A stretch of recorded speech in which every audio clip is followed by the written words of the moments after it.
إن الحمد لله نحمده ونستعينه ونستغفره ونؤمن به ونتوكل عليه ونعوذ بالله من شرور أنفسنا ومن سيئات أعمالنا. من يهده الله فلا مضل له ومن يضلل فلا هادي له، وأشهد أن لا إله إلا الله وأشهد أن محمدًا عبده ورسوله. أما بعد، فإن خير الحديث كتاب الله، وخير الهدي هدي محمد صلى الله عليه وسلم، وشر الأمور محدثاتها، وكل محدثة بدعة، وكل بدعة ضلالة، وكل ضلالة في النار. قال الله تبارك وتعالى: يا أيها الذين آمنوا اتقوا الله حق تقاته ولا تموتن إلا وأنتم مسلمون. يا أيها الناس اتقوا ربكم الذي خلقكم من نفس واحدة وخلق منها زوجها وبث منهما رجالا كثيرا ونساء، واتقوا الله الذي تساءلون به والأرحام إن الله كان عليكم رقيبا. يا أيها الذين آمنوا اتقوا الله وقولوا قولا سديدا يصلح لكم أعمالكم ويغفر لكم ذنوبكم، ومن يطع الله ورسوله فقد فاز فوزا عظيما. اللهم صل على محمد وعلى آل محمد كما صليت على إبراهيم وعلى آل إبراهيم إنك حميد مجيد. اللهم بارك على محمد وعلى آل محمد کما بارکت علی ابراہیم وعلی آل ابراہیم انک حمید مجید۔ تمام قسم کی حمد و ثنا، کبریائی اور بڑائی اس اللہ عز و جل کے لیے ہے جس نے ہمیں اور آپ کو پیدا فرمایا، اور بیش بہا درود و سلام اس ذات مبارکہ مطہرہ کے لیے جن کا نام نامی اسم گرامی احمد مجتبیٰ محمد مصطفیٰ صلی اللہ علیہ وسلم۔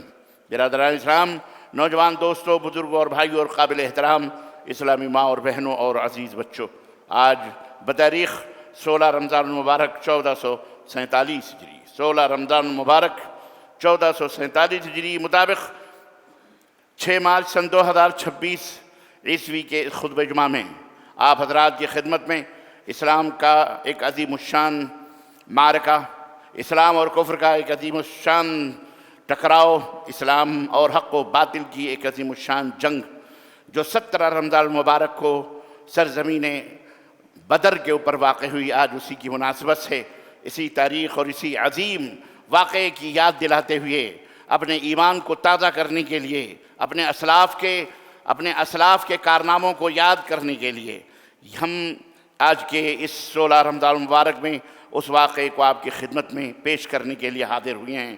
اللہ عز و جل سے دعا ہے کہ اللہ ہمارے سینوں میں اپنے صحابہ کی محبتوں کو اللہ تعالیٰ جاگوزی فرما دے مولا۔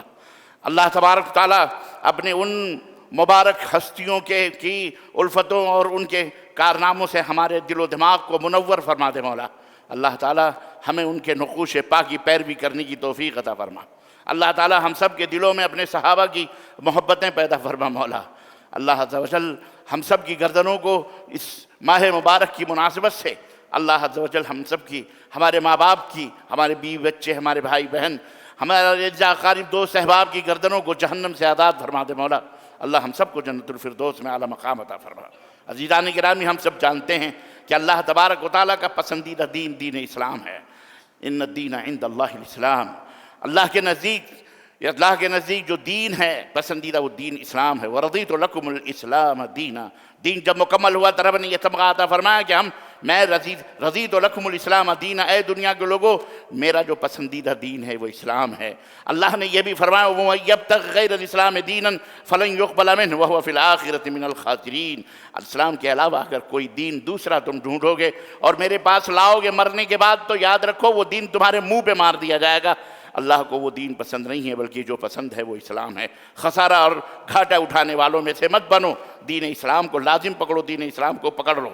خاتم الانبیاء، سید العرب والعجم، مدنی تاجدار، یتیم مکہ، در یتیم، حضرت محمد الرسول اللہ صلی اللہ علیہ وسلم، اس سب سے بڑے داعی، سب سے بڑے معلم، سب سے بڑے حکیم، سب سے بڑے اپنی قوم کے، اپنی امت کے محافظ، اللہ تبارک و تعالیٰ نے انہیں بشیرا و نذیرا کا خطاب عطا فرما۔ اللہ رب العزت نے انہیں داعیا الی اللہ باذنہ سراجا منیرا کا وہ رتبہ اور مقام عطا فرمایا۔ اللہ تعالیٰ نے انہیں مختلف منصب، مختلف عہدے عطا فرمائے، بلکہ یہی نہیں بلکہ نبی کے نقش قدم کو اپنی تعلیم اور اپنا نقش اپنا حکم فرمایا۔ من یطع الرسول فقط اطاع اللہ، جو رسول کی اطاعت کر لے اس نے در حقیقت اللہ کی اطاعت کر لی۔ تو وہ داعی اعظم ہیں، وہ مبلغ اعظم ہیں، وہ حکیم اعظم ہیں، وہ امام اعظم ہیں، وہ حکیم الامت ہیں۔ ان سے بڑھ کر کے دنیا میں نہ کوئی حکیم آیا، نہ کوئی داعی آیا، نہ کوئی مبلغ آیا۔ اس کے ناطے نبی صلی اللہ علیہ وسلم نے اسلام کے پیغام کو شرق سے لے کر غرب تک، شمول شمال سے لے کر جنوب تک، مشرق سے لے کر مغرب تک، عرب ہو، عجم ہو، دیہات ہو، گاؤں ہو، بستیاں ہوں، کوئی بھی شخص ہو، فقیر ہو، غدا ہو، امیر ہو، عورت ہو، مرد ہو، ہر جگہ آزاد ہو، غلام ہو، کالا ہو، گورا ہو، اللہ کے نبی صلی اللہ علیہ وسلم نے ہر بنی نوع انسانیت تک اللہ کے اس پیغام کو پہنچایا، اور نہ صرف پہنچایا بلکہ پہنچانے کا حق بھی اللہ کے حبیب نے ادا فرمایا۔ اللہ تعالیٰ کے احکام و مسائل، اللہ تعالیٰ کے امر و نواہی، اور اسلام کے آداب، اسلام کے اصول، قاعدے، ضابطے، قوانین، آپ صلی اللہ علیہ وسلم نے اس کی تبلیغ فرمائی انتہائی صبر اور انتہائی تحمل اور انتہائی قوت برداشت کے ساتھ، ہر مظالم، ہر ستم، ہر ظلم سہتے ہوئے، قربانی کے آپ نے ہر ظلم کے مقابلے میں قربانی پیش کی۔ وحشت، بربریت، جبر و تشدد، مکے کے لوگوں نے جو کچھ بھی آپ صلی اللہ علیہ وسلم کو اور آپ کے صحابہ کو، وہ تمام مظالم انہوں نے روا رکھے، جو شاید آج ہم اپنے امیجنگ میں اس کو نہیں لا سکتے ہیں۔ لیکن اللہ تبارک و تعالیٰ جو رؤوف ہے، جو رحیم ہے، جو رحمان ہے، اس کے انذار جرانہ اللہ کی طرف انتہائی شفقت و محبت کے ساتھ آپ نے یہ فریضہ انجام دیا، جو پیغام تبشیر تھا، بشارت دینے کا، انتہائی ہمدردی کے ساتھ اس خوشخبری کو کہ اے دنیا کے لوگو، اللہ تبارک و تعالیٰ سے ڈرو، اے لوگو اللہ کے دین پر ایمان لے آؤ تو تمہیں بشارت ہے، تمہارے لیے بخشش ہے، تمہارے لیے جنت ہے، اور تمہارے لیے اللہ رب العزت کی خوشنودی۔ اس حسین امتزاج کے ساتھ نبی کریم صلی اللہ علیہ وسلم نے اس فریضہ دعوت کو انجام دیا۔ عزیزان گرامی، اللہ کے نبی اس دین کے محافظ تھے، اس دین کے پیغمبر تھے۔ اس ناحیے سے یہ بنیادی فریضہ بنتا ہے اور یہ ذمہ داری بنتی تھی کہ اگر کوئی بندہ اسلام کو مٹانے کی کوشش کرے، اسلام کے تعلیمات کو ختم کرنے کے لیے مسلمانوں کے اوپر ظلم و تشدد کو روا رکھے، اسلام نے ان کے بنیادی حقوق جو عطا فرمائے تھے اس کو اپنی طاقت اور قوت کے نشے میں ان بنیادی حقوق سے مسلمانوں کو محروم کرنے کی کوشش کرے، اور اپنے نخوت اور اپنے غرور، اپنے مال و دولت، اپنے پاور اور اپنی طاقت میں کے نشے میں چور ہو کر، مست ہو کر یہ جسارت کرے کہ مسلمانوں کو ان کے حقوق جو اللہ نے عطا فرمائے ان سے وہ محروم کر دے، تو ظاہر ہے ان شر انگیزیوں سے بچانے کے لیے یہ حق اور یہ ذمہ داری محافظ کی بنتی ہے، ایک کمانڈر کی بنتی ہے، ایک قائد کی بنتی ہے، ایک رہنما کی بنتی ہے، ایک حکیم الامت کی بنتی ہے، ایک داعی اعظم مبلغ اعظم کی بنتی ہے کہ وہ اسلام کے فروغ اور اس کی نشر و اشاعت اور اس کے نفاذ کے لیے مضبوط سے مضبوط، پائیدار سے پائیدار لاہ عمل تیار کرے، تاکہ قیامت کے دن تک یہ دین، یہ پیغام اس کا چلتا رہے، قیامت کی صبح تک پوری آب و تاب کے ساتھ یہ دین آگے بڑھتا رہے۔ عزیزان گرامی، اس میں کوئی شک نہیں کہ اسلام ہمدردی کا، رواداری کا، اور اسی طرح سے بقائے باہمی کا، محبت اور اخوت اور بھائی چارگی کا حکم دیتا ہے، ہر ایک کے ساتھ خیر اور بھلائی کا حکم دیتا ہے، لیکن اس کا یہ ہرگز مطلب نہیں، اس کا یہ ہرگز معنی نہیں کہ وہ اپنے ماننے والوں کو یوں ہی بے سہارا چھوڑ دے، جو چاہے اسے تھپڑ مارے، جو چاہے اس کو ستائے، جو چاہے اسے اس کے ظلم کے چکر میں اس کے اوپر چلتے رہے، ظلم کی چکیوں میں اس کے ماننے والے پستے رہیں، اور محافظ اور جو قائد ہو وہ اس منظر کو ٹھنڈے پیٹوں برداشت کرتا رہے۔ مظلوموں کی سسکیاں اور ان کی بے قراریاں، ان کی مجبور آہیں اور ان کے مقہور نالے اور ان کی فریادیں فضا میں بے نوا اور بے سہارا ہو کر مر جائیں، فتن و فساد پھیلتا رہے، ظالم اور جابر قوتیں طوفان بدتمیزی یا طوفان ستم برپا کر کے دندناتی پھریں، اور مظلوموں اور بے کسوں اور قصورواروں گناہوں کا قتل عام ہوتا رہے، بے قصوروں اور بے گناہوں کا قتل عام ہوتا رہے، ہرگز یہ اسلام برداشت نہیں کر سکتا۔ اسلام اسے برداشت نہیں کر سکتا، نہ یہ رواداری اور نہ یہ ٹولرنس ہے، نہ یہ ہمدردی کا معنی ہے۔ بعض لوگ اعتراض کرتے ہیں کہ اسلام ایک طرف ہمدردی کی بات کرتا ہے، رواداری کی بات کرتا ہے، دوسری طرف تلوار بھی اٹھانے کی، بے شک تلوار ظالموں کے خلاف اٹھانے کی پڑیں گے، مجبوروں، بے کسوں اور بے سہارا لوگوں کی تعاون اور ان کے مدد اور ان کی ہمت اور ان کی جرت کو آگے بڑھانے کے لیے تلوار اٹھانا پڑتی ہے۔ عزیزان گرامی، آپ کو پتہ ہے کہ اسلام اس دنیا میں نہتھا ہو کے آیا، بے یار و مددگار پیغمبر اسلام حضرت محمد الرسول اللہ صلی اللہ علیہ وسلم نے اس دین کو پھیلایا، لیکن انتہائی ہمدردی اور شفقت کے ساتھ پھیلایا. کوئی جبر نہیں، کوئی اکراہ نہیں، کوئی کسی کے اوپر ظلم اور زیادتی نہیں. لا اکراہ فی الدین کہہ کر، قد تبین الرشد من الغی یہ کہہ کر کے کہ دین کے اوپر کوئی جبر نہیں ہے، کسی کے گردن پہ تلوار رکھ کر کے کلمہ نہیں بڑھایا جائے. اور یاد رکھو، یہ تاریخی بات بھی میں آپ کی سماعتوں کی نظر کرنا چاہتا ہوں، آپ کو بتانا چاہتا ہوں، اسلام نے دین اسلام کو پھیلانے کے لیے کبھی تلوار نہیں اٹھایا ہے. یہ بات یاد رکھو، یہ ہماری تاریخ ہے، یہ مسلمانوں کی تاریخ ہے کہ اس نے کبھی بھی کسی کو جبر اور اکراہ کے ساتھ اسلام قبول کرنے کا قائل نہیں کیا ہے. زبردستی مسلمان بنانا اور زبردستی کسی کے دھرم پریورتن کرنا یہ اسلام کا شیوا نہیں ہے. کسی کو لالچ دے کر، کسی کو دھمکا کر اسلام اگر کوئی قبول بھی کرتا ہے تو اللہ اس کے اسلام کو ماننے قبول نہیں فرماتا ہے. یہ اسلام نے کبھی یہ کام نہیں کیا. اسی طرح اور کسی کو بھی جہاں یہ اسلام کرتا وہاں کسی کو اسلام یہ حق بھی نہیں دیتا کہ وہ دین کے قبول کرنے والوں کا طاقت سے راستہ روکے اور انہیں دین قبول نہ کرنے دے، انہیں مجبور کرے، ان کو اسلام اسے بھی کبھی برداشت نہیں کرتا ہے.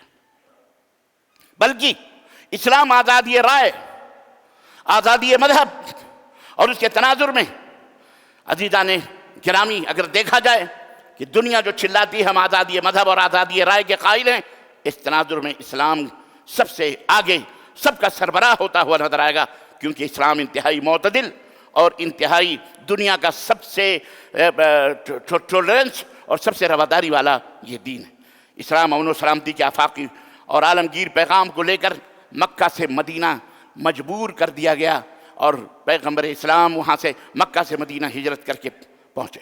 مدینہ کے عالمی سطح پر بالخصوص عرب کے سیاسی اور مذہبی منظرنامے پر بہت تبدیلیاں دکھائی دے رہی تھیں. نبی کائنات صلی اللہ علیہ وسلم مدینہ میں کیا ہے کہ اسلام بڑی تیزی سے پھیلنا شروع ہوا. نبی اکرم اپنے جانثاروں کے ساتھ وہ وادی یثرب جو بیماریوں کی وادی کہلاتا تھا اسے مدینہ منورہ کا خطاب عطا فرمایا. وہی وادی یثرب جہاں لوگ بخار کی شدت سے مر جایا کرتے تھے، نبی کی آمد کی برکت سے وہی وادی مدینہ منورہ بن چکی تھی. یہاں آ کر آپ صلی اللہ علیہ وسلم نے اپنی فوجی حکمت عملی کو بروئے کار لاتے ہوئے مختلف قبائل، مختلف خاندان، مختلف یہودیوں سے اور نسل جو بھی وہاں تھے قرب و جوار میں، ان سے آپ نے امن کے معاہدے کیے. امن و سکون، تم بھی امن سے رہو، ہم بھی معاہدہ کیا. اور یہ معاہدہ آج بھی بھارت کے مسلمان نہیں، دنیا کے اندر جہاں کہیں بھی مسلمان اقلیت میں رہتے اور بستے ہیں، اگر انہیں عقل و شعور ہے تو اس بات کو سمجھیں مدینے کے اس حکمران، مدینے کے اس نبی کے اس تعلیم سے کہ چند لوگوں کو لے کر مدینہ پہنچے تو وہاں اکثریت دشمنوں کی تھی، لیکن آپ نے ان سے معاہدہ کیا رہنے سہنے کا، امن کے ساتھ، شانتی کے ساتھ. آج بھارت میں تم اس معاہدے کو بھول چکے ہو، کاش مسلمان اس سیرت مبارکہ سے کچھ نہ کچھ درس لیتے. عزیزان گرامی، دوسری طرف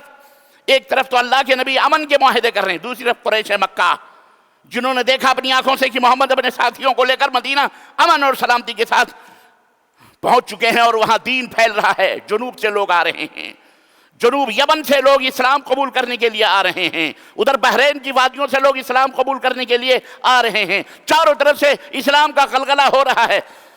بھلا ان قریش مکہ کو، کفار مکہ کو ٹھنڈے پیٹوں یہ برداشت تو نہیں ہوگا.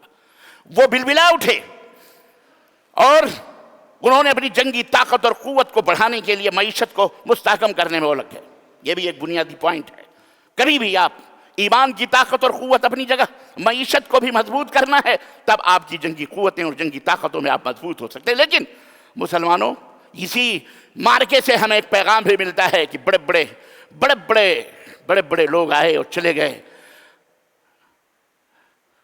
غلامی میں ناکام آتی ہیں زنجیریں نہ تدبیریں، تلواریں نہ تدبیریں. غلامی میں ناکام آتی ہیں تلواریں نہ تدبیریں، جو ہو ذوق یقین پیدا تو کٹ جاتی ہیں زنجیریں. مومن ایمان کی طاقت و قوت سے لڑتا ہے، نہتھے لڑتا ہے. عزیزان گرامی، کفار مکہ نے اسلحے جمع کرنے کے لیے، خریدنے کے لیے تجارت کو آگے کیا، اور ابو سفیان بن حرب جو آج مسلمان ہو چکے رضی اللہ تعالی عنہ، ان کو ڈھیر سارا مال دے کر کے تقریباً 30-35 ہزار، جو آج کے زمانے میں کروڑوں کے اس میں ہوگا، انہیں تجارت کی غرض سے باہر بھیجا. مسلمانوں نے سوچا کہ اگر یہ مال و دولت میں مضبوط ہو گئے، اسلحے ان کے پاس ہوں گے، تو پھر تو یہ ہمارے اوپر چڑھ دوڑیں گے۔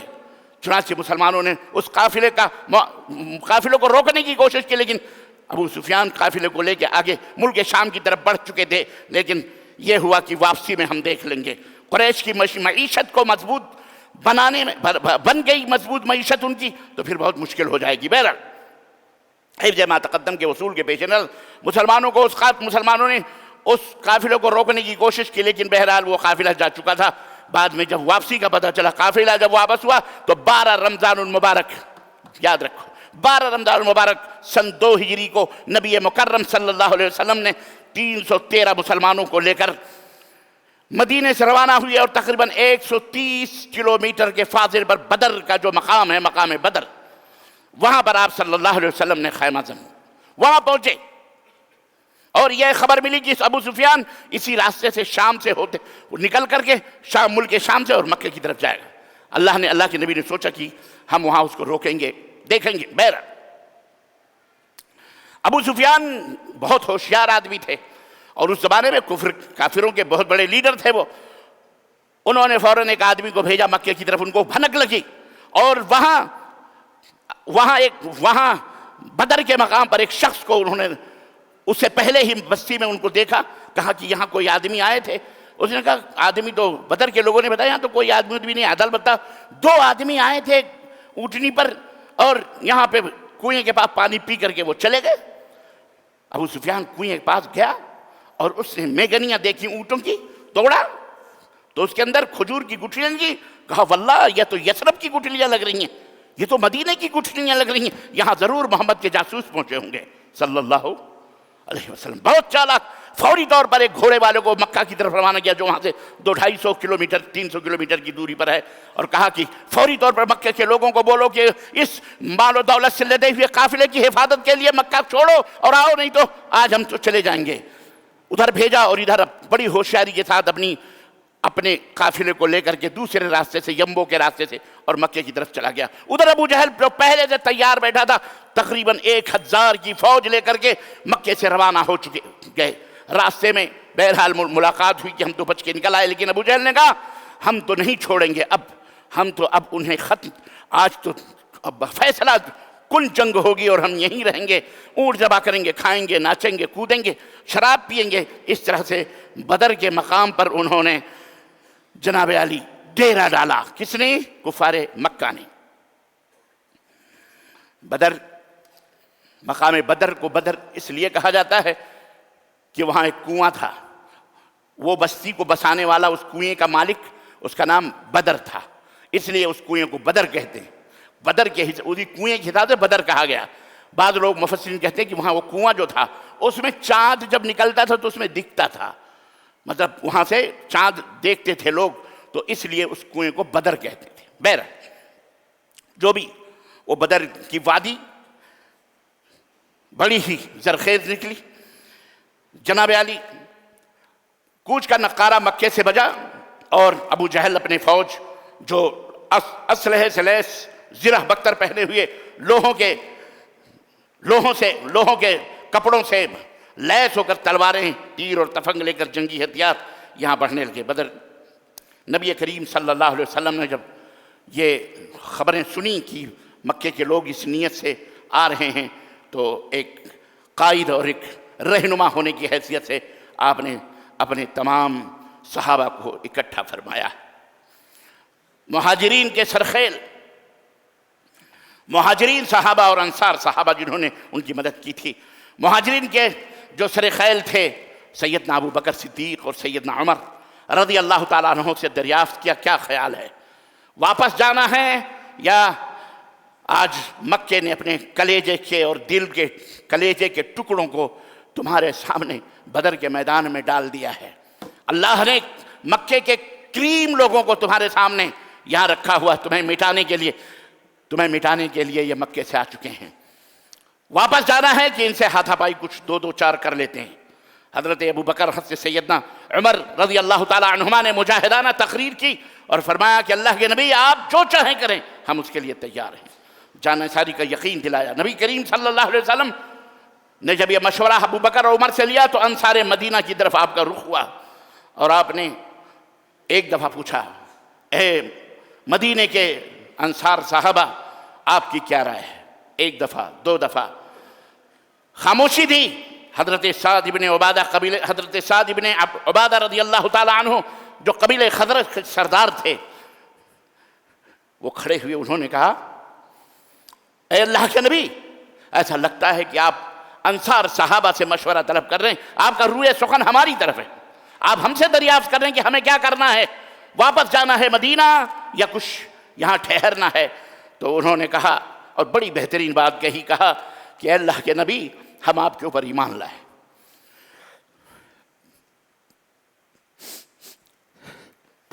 ہم آپ کے اوپر ایمان لائے، آپ نے جو کہا ہم نے اسے تسلیم کیا،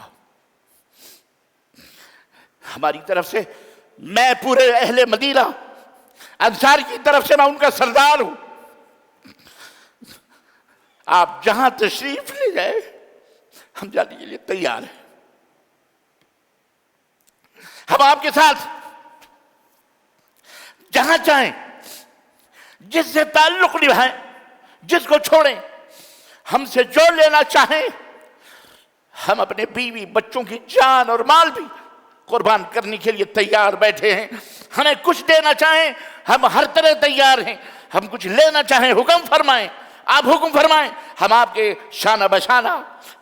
ارے بدر کیا ہے اللہ کے نبی، برگ غماد تک بھی اگر جانا پڑے، جو کئی میل کی دوری پر، ہم وہاں بھی جانے کے لیے تیار ہیں، ہم رکاب ہیں۔ یہی نہیں، اے اللہ کے نبی، اگر آپ ہمیں سمندر میں کودنے کا حکم دیں تو رب کعبہ کی قسم ہے ہم وہاں بھی کودنے کے لیے تیار ہیں۔ آپ آگے بڑھیں۔ حضرت مقداد ابن اسود رضی اللہ تعالیٰ عنہ انصاری صاحبی موقع کو غنیمت ساتھ سمجھ کر وہ بھی کھڑے ہوئے اور انہوں نے کہا، اللہ کے نبی، ہم قوم موسیٰ نہیں ہیں کہ اذهب انت وربک فقاتلا وإنا هاهنا لقاعدون، ہم موسیٰ کی قوم نہیں ہیں جنہوں نے موسیٰ سے کہا تھا آپ اور آپ کا رب جائے اور لڑائی کرے، ہم یہاں بیٹھے، ہم وہ نہیں ہیں، ہم تو یہ ہیں کہ ہمارے نبی نے کہا کہ چلو تو آپ کی حفاظت کے لیے ہم اپنی گردنیں بھی تیار کٹانے کے لیے تیار ہیں، ہر وقت آپ صلی اللہ علیہ وسلم کے ہم ساتھ رہیں گے، آپ کے دائیں، آپ کے بائیں، آپ کے آگے اور پیچھے، اللہ کے نبی آپ کی حفاظت کرنے کے لیے ہم تیار ہیں۔ آپ آگے بڑھیں۔ نبی کریم صلی اللہ علیہ وسلم کے چہرے مبارک پر خوشی و مسرت تھی، گلنار ہو گیا آپ کا چہرہ، آپ نے ہمتیں بڑھائیں اور کہا چلو اس قریب چشمے کے اوپر پڑاؤ ڈالو، چشمے کے اوپر جا کر کے اس کا قبضہ کیا۔ سعد ابن معاذ رضی اللہ تعالیٰ عنہ نے آپ کے لیے ایک جھوپڑی بنائی، کھجوروں کی جھوپڑی بنائی تاکہ آپ وہاں جنگی صورتحال کو کھڑے ہو کر خود کمانڈنگ کریں اور خود اپنی نظروں سے دیکھیں۔ عزیزان گرامی، آج اسی جگہ پر وہ مسجد ہے، بدر جانے والوں کو پتا ہوگا، جسے مسجد عریش کہا جاتا ہے۔ 16 رمضان المبارک تھا، آج ہی کا دن تھا، آج ہی کا 16 رمضان المبارک، آج سے 1400 برس پہلے۔ یاد کرو، یہی رمضان المبارک کا مہینہ، یہی 16 رمضان، دونوں فوجیں آمنے سامنے ہوئیں، پڑاؤ ڈالی اسی وادی بدر میں۔ نبی کریم صلی اللہ علیہ وسلم نے، صحابہ سو گئے، رات بھر نبی کریم گھٹنوں کے بل بیٹھے ہوئے رب کی بارگاہ میں دعا فرما رہے ہیں، اے اللہ، تو نے مجھ سے وعدہ کیا تھا خیر کا، فتح کا، اے بار الہ، آج اگر یہ تیری، میں نے مٹھی بھر مسلمانوں کو، ان چراغوں کو طوفانی ہواؤں کے سامنے ہزاروں کے مقابلے میں لا کے کھڑا کر دیا، یہ نہتھے ہیں، ان کے پاس، کسی کے پاس تیر ہے تو تلوار نہیں، تلوار ہے تو تبنگ نہیں، 313 میں 70 اونٹ تھے۔ اے اللہ ان کی نصرت و حمایت فرما میرے مولا۔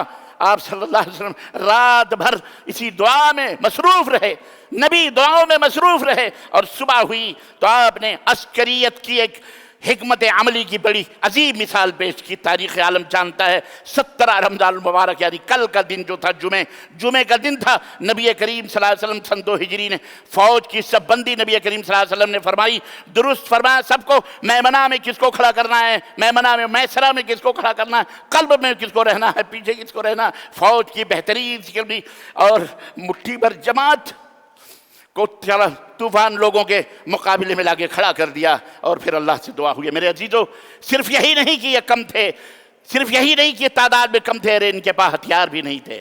ان کے پاس 2-3 تلواریں تھیں اور کچھ بھی نہیں تھا۔ اونٹ تھے 70، 2 گھوڑے تھے 313، بچوں کو شامل کیا گیا، چھوٹے چھوٹے بچے، ننھے منھے۔ اللہ کے نبی فوج تیار کر رہے ہیں، حضرت عمیر ادھر ادھر پھر رہے ہیں۔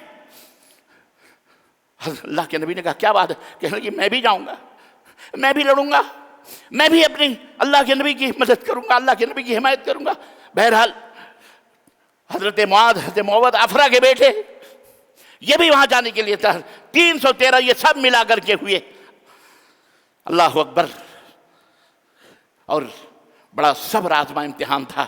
آپ کو معلوم ہونا چاہیے، جب دونوں فوجیں آمنے سامنے ہوئیں تو باپ کے سامنے بیٹا تلوار لیے کھڑا ہوا ہے، ماموں کے سامنے بھانجا تلوار لیے کھڑا ہوا ہے، سیدنا ابو بکر تلوار لیے کھڑے ادھر ہیں، عبد الرحمن بن ابو بکر دشمن کی فوج میں تلوار لیے کھڑے۔ یہ عالم تھا، اپنے قریبی رشتہ دار دشمنوں کی صفوں میں کھڑے ہوئے، اور ادھر محمد الرسول اللہ صلی اللہ علیہ وسلم کے صحابہ کے اپنے رشتہ دار۔ اور یہی نہیں، وہ جذبے تھے کہ ایک دوسرے کے خون سے حضرت عمر نے اپنے ماموں کو بھی اپنی تلوار سے قتل کیا، اور حضرت حذیفہ نے اپنے باپ عتبہ پر ان کے خلاف تلوار تن گئی۔ قریش کے سپہ سالار سامنے موجود، ابو جہل بھی موجود، سارے مغرور گردنیں تنی ہوئیں۔ عزیزان گرامی، یہ عجیب و غریب امتحان تھا۔ اکرمہ لڑائی، بہرحال پہلے زمانے میں مبارزت ہوتی تھی، یکم ایک آدمی لڑائی کرتا تھا۔ ایک شخص بڑا مغرور قسم کا، اس نے نام تھا اس کا مخزومی، اس نے کہا میں بدر کے کنویں سے پانی پیوں گا، اور کوئی دنیا کا مائی کا لال مجھے اس پانی پینے سے منع نہیں کر سکتا۔ بڑے غرور کے ساتھ کفار کے لشکر سے نکلا، بڑا طاقتور، بڑا بلوان، بڑا پہلوان سمجھا جاتا تھا، وہ نکلا اور اس نے قسم کھائی کہ میں بدر کے کنویں سے پانی پیوں گا۔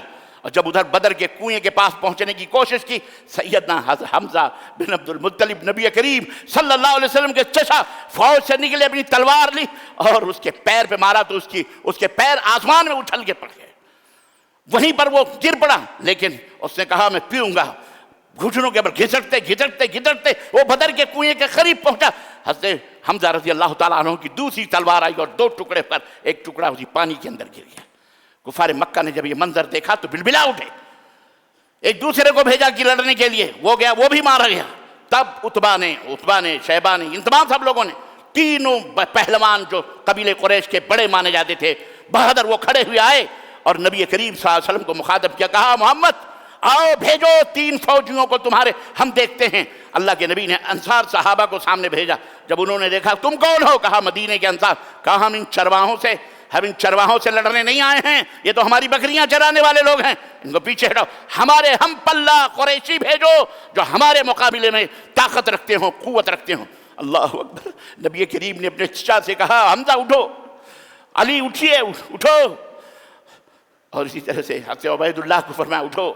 تینوں اللہ کے نبی کے حکم پر آگے بڑھے، اور تھوڑی ہی لمحوں میں حضرت حمزہ نے اپنے سامنے والے کو ختم کیا، حضرت علی نے ختم کیا۔ حضرت عبید اللہ نے 2 لڑائیاں لڑی، لیکن ان کے پیر پہ تلوار لگی دشمن کی اور وہ گر پڑے۔ حضرت علی نے جب اپنے آدمی کو ختم کیا تو پلٹے تو دیکھا عبید اللہ زمین پہ گرے، فوراً ان کے بالمقابل جو کافر تھا اس کو ختم کیا، مارا، اور عبید اللہ کو کھینچ کر اپنے پیٹھ پہ لاٹ کر کے مسلمانوں کی فوج میں پہنچایا۔ بالآخر کچھ دنوں کے بعد راستے ہی میں ان کا انتقال ہو گیا، شہید ہو گئے۔ بہرحال انا للہ و انا الیہ راجعون۔